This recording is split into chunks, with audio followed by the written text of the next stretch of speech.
Public school is supposed to be free, but some schools are charging fees for things like beakers for the science lab. It can get pricey for parents, and one lawmaker wants to stop it.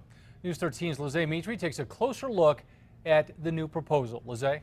Dean, Jessica, a senator says parents shouldn't have to pay fees to cover anything in the classroom during school hours. Critics say if schools were better funded, this wouldn't be a problem.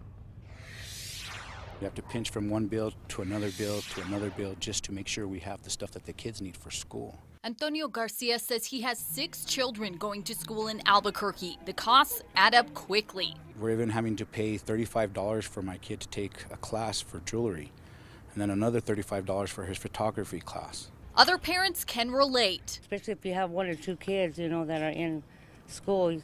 That's a lot of extra money right there. Republican Senator Craig Rant says something's wrong with that. Our state constitution guarantees a right to a free public education. He's from Rio Rancho, where he says Cleveland and Rio Rancho high schools charge all students a service fee to help fund after-school clubs and other campus programs. And they're not the only schools doing it. We have middle schools charging for agendas, for ID badges, and they require them to attend. You have to have them. So the senator is introducing a bill to put a stop to it. He says he's not talking about school supplies that parents buy at the start of each year, but charges for required classes. Lab fees, paying for whatever you're dissecting for your biology class. They're asking the families to pay for that.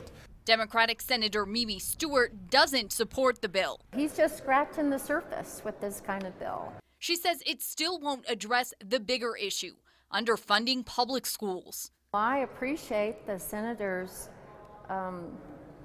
desire to have the schools pay for everything. But if he wants that to happen, we have to pay the schools. We have to pay for the education of our students. Lawmakers are currently hammering out their budget. 45% of it pays for K-12 schools. Even with less money to work with this year, both the governor and lawmakers are looking to spend more in the classroom. Dean? All right, Lizzie, thank you. Senator Rant's proposal only applies to classes during school hours. It would not prevent schools from charging for extracurricular activities like sports.